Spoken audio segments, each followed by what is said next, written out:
Hello, hello. This is Postgres FM, a podcast about PostgreSQL. Do I pronounce it right, Michael? I think so. Yeah. And hi, Michael. Michael from PG Mustard. Hello, Nikolai. Yeah, and I'm Nikolai, Postgres AI. And we don't have guests today, unfortunately. We have good guests coming soon, but not this time. And my idea was, you know how much I don't like to deal with security. I just need to do it. And let's talk about policies. Create policy. Why is it create policy, by the way? It's not create RLS policy. It's just create policy. Like, policy is a very general word, right? It can be not only row level security, maybe some other policies. Do you think decision was made to I think this is not standard. I'm not sure, because I just checked with some AI and it says SQL standard doesn't have RLS. I looked up where did the name come from, because it wasn't the title of the page in the Postgres documentation. And the time it's used is in the alter table statement. So this is a table level setting that you first enable, and only once you've enabled it on the table, then you set policies. So it's alter table and then enable row level security. Right. And then once that's enabled, you need to create at least one policy so that people or non-super users can read anything. Right, but still, like, it confused me from very beginning. I think it was implemented originally very long ago, right? Before Postgres 10 or after, I don't remember. Oh, I didn't actually check this time. Yeah, but I think it's quite old feature, relatively, right? Mm-hmm. It definitely wasn't in Postgres 9.0, but possibly it already present in I found it in 9.5. 9.5, yeah. It means 2015 or something, right? Mm-hmm. So let's talk about the problem it's solving or tries to solve. Problem is, in the era of SaaS, software as a service, we have a lot of cases when one system running in cloud operates with many different users, which ideally should not see each other, but should not put at risk each other or something. Like there should be some segregation. For example, if we have, say, like Twitter style, right? We have users. We have Twitter is not good. Let's think about something more business oriented. It will be more or e-commerce, being able to see somebody else's orders or being able to see their address or something like that. Let's find some B2B example, because this is where it feels much like more sound, so to speak. So, for example, let's take Slack, and we try to implement Slack, right? Yeah. So we have workspaces, many of them, and channels inside, and people communicate, but each workspace belongs to some customer, some organization which uses our service. And it's SaaS, right? It's in cloud. And is it a good idea to keep all messages, for example, in a single, maybe partition, but we forget about performance for a while, in a single table called like messages for all customers? Maybe it's a good idea, maybe not, right? But from security point of view, it's terrible idea, because if selecting our messages, we have some bug or some kind of hacker attack, we can select other organization messages, right? And that's bad. So, or maybe just developer forgot to put some condition, again, a bug or something like unintentional, and suddenly one organization deals with messages from other organizations. It sounds super scary, right? For platform development, I mean, for these SaaS service developers, it's bad. So my point is, some SaaS systems still have this situation. Old ones definitely have this situation unresolved. And I think it might be most, yeah. Yeah, ultimate. So it's called multi-tenant system, right? Mm-hmm. Ultimate way is like you create a database, or maybe it's like whole cluster for each at least big customer, and that's it, right? And full segregation, full separation of data, and that's great, but it's super expensive. Even if you put it in the same database, in the same schema, but in different tables, it's also quite expensive. Although we know Postgres can live with millions of tables, I can send you a new presentation we just recently discussed. It was presented in Brazil. I don't remember. Again, like 100 million tables. Is it possible? Well, it's possible, but it's difficult. So, idea of RLs comes from this problem, right? We want to have guaranteed protection that one customer sees only their data, not other customers' data, right? And it can be achieved by defining special rule that additional condition will be always present in selects, right? Or updates, deletes, inserts. Yeah, and I think would you say it's fair that most, when I said most don't have this, I mean most don't have it at the database level. I think most people put a lot of effort into making sure this couldn't happen at the application level, but most don't also add an additional level, like layer of defense at the database level. And this is a database level, so any application sitting on top of it or any client sitting on top of it gets that by default. Yeah, that's why I always say we cannot trust the application layer, because what if next year your organization decides to try a new framework or something and you have two applications and they behave differently, or you need to deal with implementing the same rules in two systems and like basically copy pasting. Maybe sometimes in different languages it's super hard to maintain. And what if you have like some specific interfaces connected to database and people just work with this data directly, right? And they bypass your application logic completely. So yeah, this is good to have inside database closer to data and apply it in the same manner to all. I wanted to say this problem can be solved using views, right? So you can, for example, have a view which will deal only with data dynamically for particular customer only, not seeing anything else. You just put something to rule definition, which will involve some I don't know, like current setting again, right?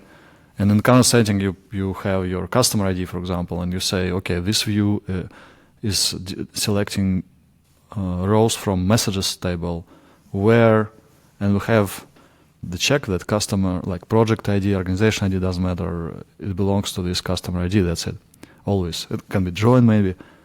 And in this case, this view can be even writable, so inserts, deletes, updates could work. And this check is automatically verified, although maybe it's not verified at insert time. I don't remember exactly. I think there is some caveat here. But if we if we think about only selects at least, it's definitely working. You cannot, if you make your application work only with this view, not with original underlying, it's called underlying table. In this case, you can be 100% sure that they will see only data they can see, right? Not anything else. And this additional filter will be always, planner will be always using it, right? But this is not RLS, it's an alternative approach. And I think inserts will be a problem. I don't remember 100%, but I remember I got bitten by this problem a few times in my experience, and we needed to implement triggers to double check that inserts are protected and the same rule is applied at the third time. So maybe this is like downside of this approach. But create policy statement as like more like natural way to protect data for these purposes, right? So we define a policy and we alter table saying that row level security is enabled for this table. By default, it's not, right? Well, yeah, in Postgres, yeah. Yeah, and then this policy is supposed to protect us in terms of multi-tenant situations. So customers deal only with the data they can deal and they don't see each other. Do you think it's a good protection for multi-tenant situation when we keep everything in one table? I have mixed feelings about row level security. I think this is a security question in general. It's how much are the downsides worth it? How much is the extra complexity worth it for the additional security? And yeah, I think in environments where security is of paramount importance, it makes sense to add security at every level, including this one. This one, you mean database level? Yeah, I don't see Postgres row level security in use that much. So most people seem to be making the trade-off of not using it in favor, well, not in favor of, I suspect most people using row level security also have other measures in place. But I've seen a growing number of performance related questions around row level security in various communities. And I think it's due to the popularity of Postgres and the automatic creating. Also, my theory is because people are creating these RESTful APIs directly interfacing with the database, it becomes super important to have security at the database level, because people can change the parameters of the URL, and otherwise they could just view other people's data immediately. So I think it makes sense that it's growing in popularity, but I don't think it's growing in popularity as an additional layer. I think it's growing in popularity as the only layer, but I could be wrong. Yeah, that's interesting, because exactly this alternative approach, which I explained using views, it's coming. Actually, my bachelor thesis was about updatable views, and master thesis was about updatable XML views, so it was like 20 years plus ago. But Postgres particularly provokes you to use views over tables, and views, you just create a view in, say, like by default, like a schema v1, and this is your v1 version 1 API. And by creating views and controlling who can see what, you can already limit access, right? You can hide some columns, just not taking them into views, and so on. And that's great, but maybe you are right, because I indeed see some popularity of row-level security growing from that side, because people need more and more and more logic on database side, which is related to data, because there is no middleware. It's only this Haskell application called Postgres, and all the data-related logic is supposed to be in database, including everything related to permissions, and all UI logic is on fat client, right? It's like React or something. And yeah, I see your point exactly. If you have middleware written Ruby, Python, Java, anything, then people tend to implement all the security checks right there, right, and maintain them in unified way and so on. Yeah, I agree. There's no application, middleware application here, so it goes to database. Where else, right? Because it cannot go to UI. But interesting, again, views are there as well, but it's not enough. It doesn't feel enough, and sometimes we need to deal with data from multiple clients. Sometimes it depends, right? Because I mean, admin mode or something, right? In this case, row-level security provides this bypass RLS flag for when you create a role or user. You can specify this flag. It's kind of super user or not super user, but it bypasses these security checks, right?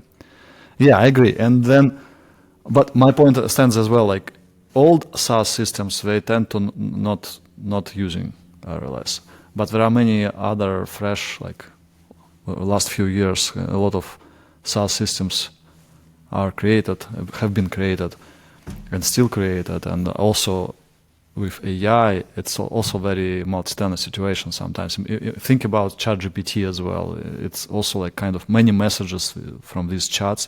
It can be also single table, and it requires some security as well, right? And my point is that new SaaS systems, they tend to have it even without Postgres or Hasura or something like that. Even if they use regular like Django or I don't know, Java, anything, they sometimes, I just observe it, they sometimes implement RLS because they think, okay, we need better protection for our SaaS system, right? Multi-tenant system. Cool, I didn't realize that. That's great. Yeah, I just see it, and then they grow and start hitting performance issues. Yeah. Yeah, and this is natural. And it looks like the first. Let's talk about performance, if you don't mind, right? No, I think the most interesting part of this is performance. Right. And the first thing they bump into sometimes, not everyone, is that having some condition present in the RLS definition, this like filtering, doesn't mean that planner will see it, and you can have index on a column. You can, like, for example, it's a simple condition, like some column equals some constant. Forget about current setting or some stable functions for a while. Some constant. And we have an index on this column, but we don't have this condition used in the where clause. This will lead to sequential scan, right? Because Planner doesn't see what row level security is going to, which filters it's going to apply, right? And this is surprise. Yeah, sequential scan, but like with a filter, so each With a row will filter. be checked against the policy. Like you have filter, just use it. You might even yes, even if you have an index on that. So yeah, that's super unintuitive, I think, for people, and it tripped me up when I was reading about this. I wondered if it could use an index on like a simple policy on a column, like a user ID or something like that.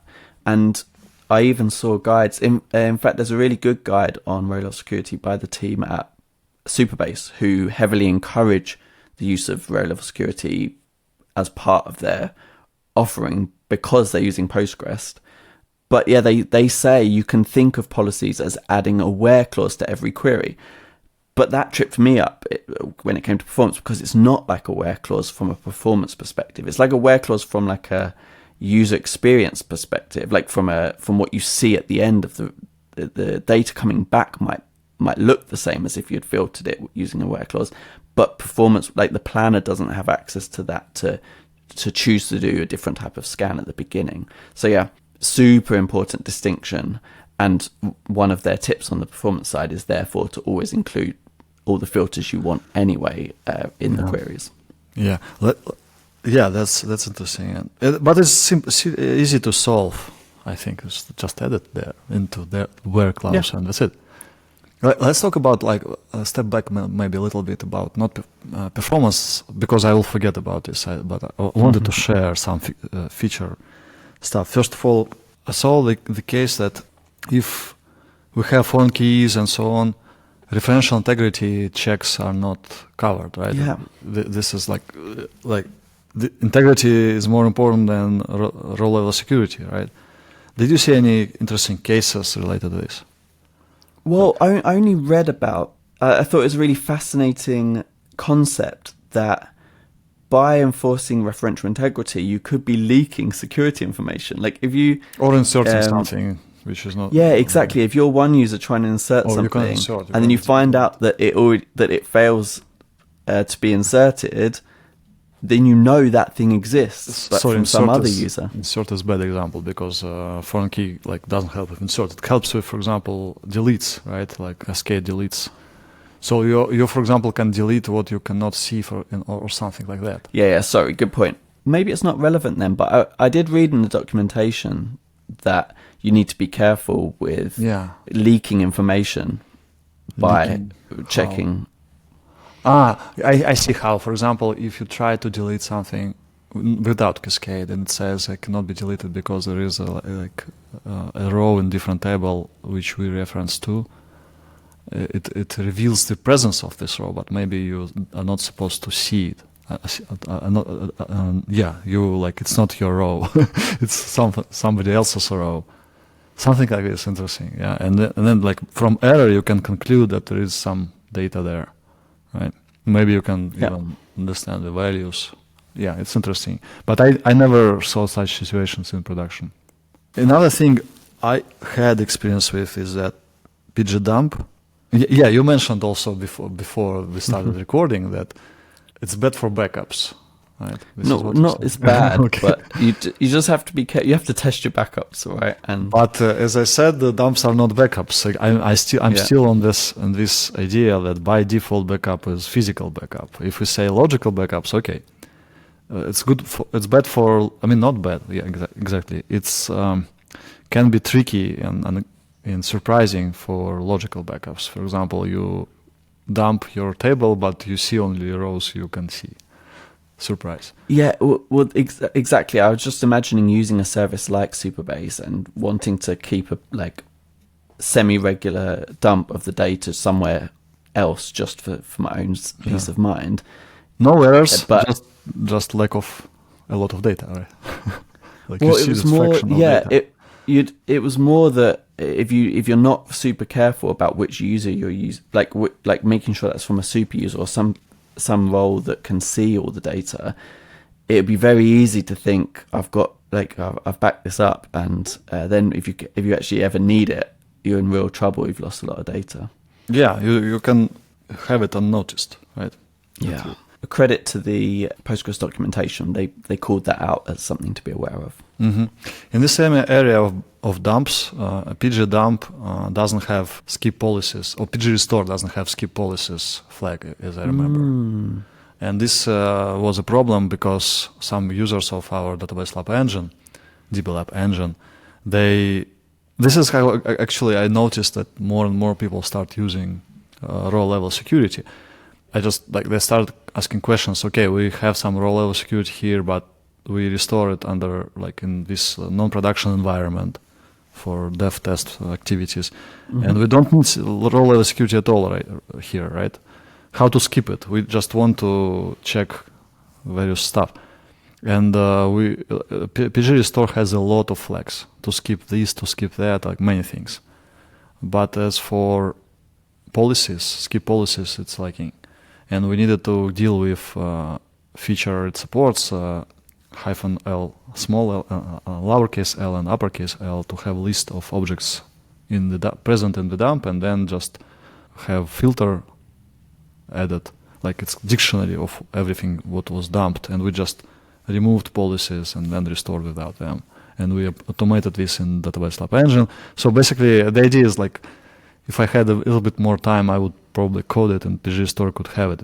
It feels like some good addition for future Postgres versions. I understand the attraction, but I'm also kind of against it. Partly because we're about to discuss performance issues, right? I'd want to catch those earlier. I'd want to know, I'd probably want to still have row-level security on in my dev or test environment. Good point, actually. Yeah. Removing policies, this is what we didn't think about. We just received idea, let's remove it, and we implemented it. Now I think, indeed, you're right. You don't see the whole, not plan, but all the problems that policies can bring, and we will discuss in a minute, maybe one of the biggest, right, about stable function and so on. Yeah, so it's a good point. But it means also that if you want to have policies, you want to reconstruct your users. Well, this is a good idea as well. So I have two to-do ideas. Anyway, skip policies is valid flag for pgrestore. In some cases, it's up to the user, right? It should be possible to decide, and because it supports a removal of skipping of many other things. True. Like permissions, for example, ACL, right? It's boom, and it's skipped. But ownership, but RLS, no. But I have a to-do for DBLab engine as well. We should find a path to simplify restoration of users and to preserve all policies so we see performance. I mean, this is one of the purposes of DBLab engine, to experiment with plans, right? And see how indexes help or not help and so on. Yeah, good. Let's talk about performance, back to performance. So we discussed that you must put this filter from policies. You must duplicate filtering in the where clause to achieve good performance. Another thing is that it's natural to use function current setting, for example, or something like this. Some function which current setting is just getting the value of a variable. It can be standard GUC, Grand Unified Configuration, or GUC variables, right? Let's call them variables. Or it can be user-defined variable. It has to have namespace, so blah blah dot blah blah, right? And you can, using set or set config function, you can set it to something, and then you can use it. You can access it either using show, but you cannot use show inside SQL query. To access it inside SQL query, you can use function current setting. And naturally, for Postgres, and I think for Hasura as well, many things are coming inside these functions already preset by this thin layer of which provides API, right? For example, some headers are there. And in headers, and also processing of JWT tokens, basically authorization is done through this mechanism. And it's natural for you to include it into queries and say, okay, current setting and blah, blah, blah, and we see which user is dealing with is working right now. And again, it's natural to put the current setting into a definition of your role level security policies, right? And you say, okay, I don't know, like customer ID equals and what you have in some headers or something coming from JWT token anywhere. And you just use current setting to identify your user and apply the security rule to filter out on the rows this user can see only, right? So you have current setting used in role level security. And here we come to two problems. First problem is two separate problems actually, but they are connected. First big problem is that if you have select count dealing with many, many rows, like million, 10 million, or it may be another aggregate. We know Postgres has slow count, right? But if you have row level security, slow count is order of magnitude slower, even worse, because row level security check is applied to each row. This is terrible. We already have very slow aggregates, right?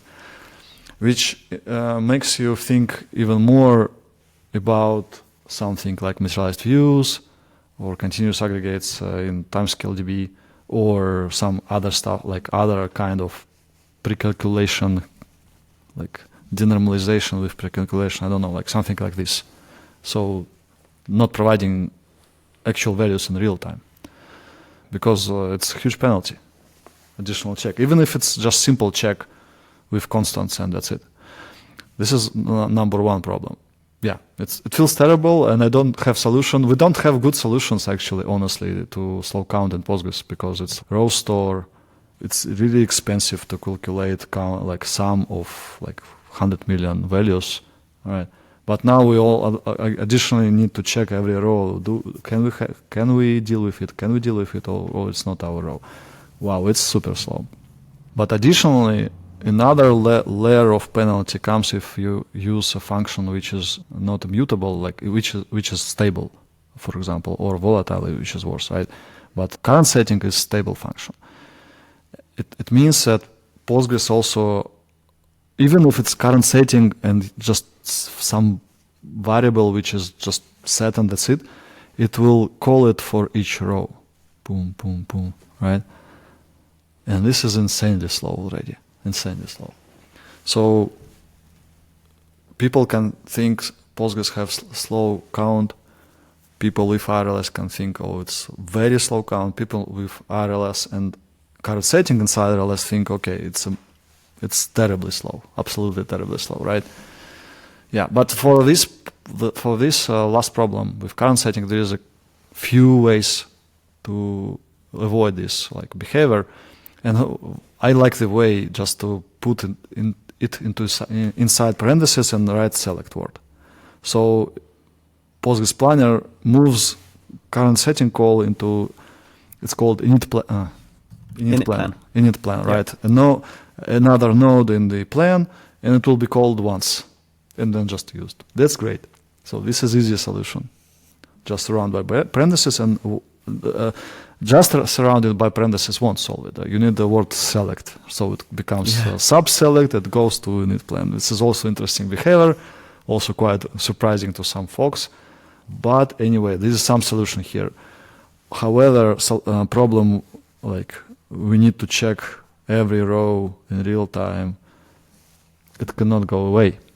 This is actually the number one, maybe the only one reason I think IRLS, row level security, is painful.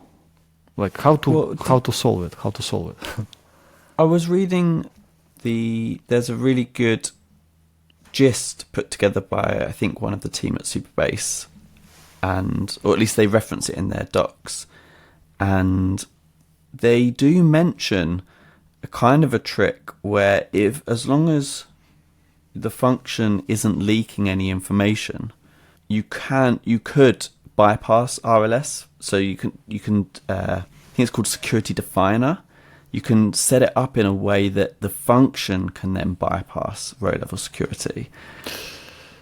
But but it feels like turning off. I can say, okay, let's run all massive aggregate calls like counts, sums, anything. Let's just run them using a user which bypasses RLS. That's it. If you want to Yeah. present some big count somewhere, just do this. But if it's global, it makes sense. I would say, okay, here we need to count everything by PassRLS. We would do it anyway. But if it's inside single organization, it feels like breaking a hole in our wall we just built. I don't understand it enough to understand why, why that might be okay. And I think would have to be careful about it not leaking information. But because of that first tip where we're still providing all the where clauses we need to only be accessing that organization at the query level, we've still got one level of security there.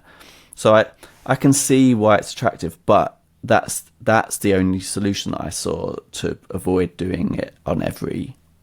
Yeah, to avoid that check. It's a logical problem if we must definitely check, and we do it after planner already did everything, and basically after like last stage of execution, right? It's going to be super expensive if we have a lot of rows before producing the final result. Yeah. But I feel kind of like Postgres could say, okay, we have it in the where clause, we already applied this rule, let's skip it. This could be some optimization, but it needs to be done inside Postgres somehow. I'm not sure if it was discussed. Well, like all planner things, it would work even if it was implemented for simple conditions.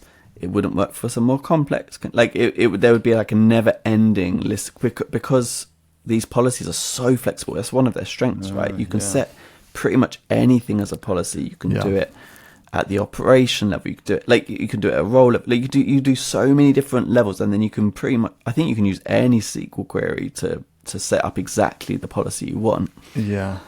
Then you've got a whole new planning issue. Like the planner's already pretty complicated. So I get why they haven't. I agree. It like for example, like in the check constraints, you cannot refer to other tables, right?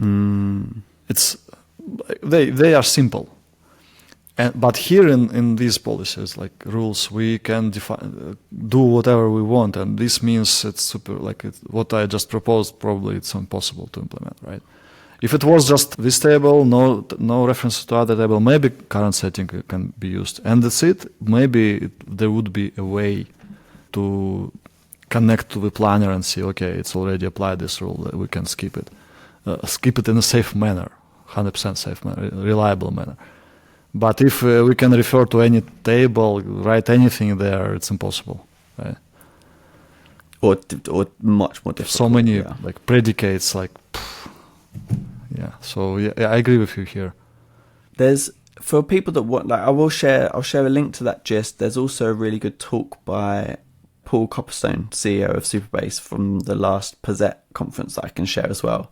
Does a beginner's guide to RLS, but also covers some quite in-depth, manages to, in about 20 minutes, cover some quite in-depth performance tips that I think most of which we've covered now, but it's visual and you can see him going through them, which is nice. Yeah. Well, I'm quite sure, it's like Supabase and other systems which work with Postgres or Hasura or something. These guys are at frontier of RLS usage, right? And for sure a lot of experiences in the discussions there, which is great. But I just see I feel like we already had bad aggregates. You made them worse starting using RLS. So yeah. By the way, I had a question for you. Do you know how many times we've had this topic requested for the podcast? I have no idea. 4 times. 4 different people have requested something around. That's by far the most we've ever had for a single topic. Okay, in this case, we should have a lot of feedback, I guess. Well, I hope. Yeah. There were also a couple of people asking about, when asked for more information, what exactly they wanted us to talk about. They asked about considerations around how to then diagnose performance issues. But I don't think there's anything unique about it, right? Mostly it's still query plan. Well, tell me. It's tricky. Yeah, my general rule is just to compare with and without RLS. Yeah. For example, you can use user super which user bypasses it. Yeah. because it can be tricky. I of course you like filter and so on, but I feel like in the plans, or maybe I'm missing something, but I feel in the plans where like we can start guessing how much time do we spend on RLS check. Yeah. I think personally, if you've already gone with RLS, if you've already decided that and you're well into your project, I think the RLS checks don't matter that much. It's more indexing. I still see more people with indexing issues than RLS performance issues. Right, and but they look like RLS issues because people might think that. Yeah, I agree. But I'm talking about this massive like count, for example, like say 10 rows, and you have a count on them, and how much of that time, like how big is the overhead from RLS? It's quite tricky without like comparing two cases. I wish they explain, analyze, show this. By the way, we just have buffers by default committed, right? We forgot to celebrate a little bit. Maybe it should be a separate episode about this. I don't know. I think I want to wait until Postgres 18 to celebrate that, or at least far into the features and release candidates. I cannot believe this. It's super great, right? Yeah, a couple of people to thank on that front. I think David Rowley did a really good job, and also Guillaume Lalage did a lot of the heavy lifting as well. So those two in particular, there was a really good conversation on the mailing list that I think you kicked off actually. I didn't expect that this time it will go. Like I was discussing things near this topic, right? But I'm happy to see it, and I guess I will need to find another topic to be upset with, because it was like more than 2 years I was talking about how I'm upset that buffers are not default, and it's going to be over. I feel happy and sad at the same time. Another thing was UUID version 7 finally committed, right? And you know what? Like my perception was we were waiting until full finalization of our RFC, right? Oh, I thought so too. Yeah, because everyone is it not being finalized? It was developed before Postgres 17 released, and then it was made. The decision was made not to take it into 17 because RFC is not fully finalized. At the same time, everyone already started releasing UID support, like Node.js, Go. Like Google decided to release everyone already, but Postgres decided to stay conservative. The thing is that unless I'm fully mistaken, I see RFC is not fully finalized yet. Amazing. So maybe it will be before 18's release. Andrei told me not to shout about this. Probably sensible. Andrei and I have similar philosophies. Then wait until it actually released before celebrating. Yeah, I bet we can talk about these things here because hackers don't listen to us, right? So I think a couple do. They won't go and say let's revert it. I hope. Anyway, congrats to Andrei, because this is who coded it. This is him who coded this during our Postgres TV live coding hacking sessions with Kirk and Andrei. So yeah, this week was 2 commits surprised me. Both things I'm like very passionate about, like buffers by default in explain, analyze, and UID version 7. I think. Again, like people who listen to us, don't wait until the release of those functions, UID v7. Start using it right now, because it's basically it's synthetic sugar, not fully, but you can start using UUID data type and insert UUID version 7 generated on application side, or using some SQL function, PGSQL function. I have examples in my how-tos. And when this feature becomes native, switch to native. But it's hard to overestimate the importance of this support, because, I can convince a couple of guys to start using right now. Some guys can guess, but 90% will follow default path, right? Same with buffers. Exactly. People can start using it now. There's no reason they can't use it now. It's just more will once it's... We will finally analyze plans with buffers always. And let's, to wrap it up, when you see overhead from RLS, it's not about buffers, usually. Unless it's a lack of index. But if this is like current setting, we talked about current setting on each row. It's called. Buffers are like tiny, but timing is awful, and yeah, this is one of the rare cases where buffers. Buffers don't lie, right? They don't lie. They show there is no I/O here, and it's already useful information. But you need both. You need both, right? And Yeah. sometimes I say most of the time we optimize targeting buffers. In this case, we don't but because it's just not about I/O at all. But seeing that I/O is low, it already gives us idea. Maybe it's RLS, right? Nice one, Nikolai. Well, thanks again, and catch you soon. See you later. Bye bye. Thank you. Bye.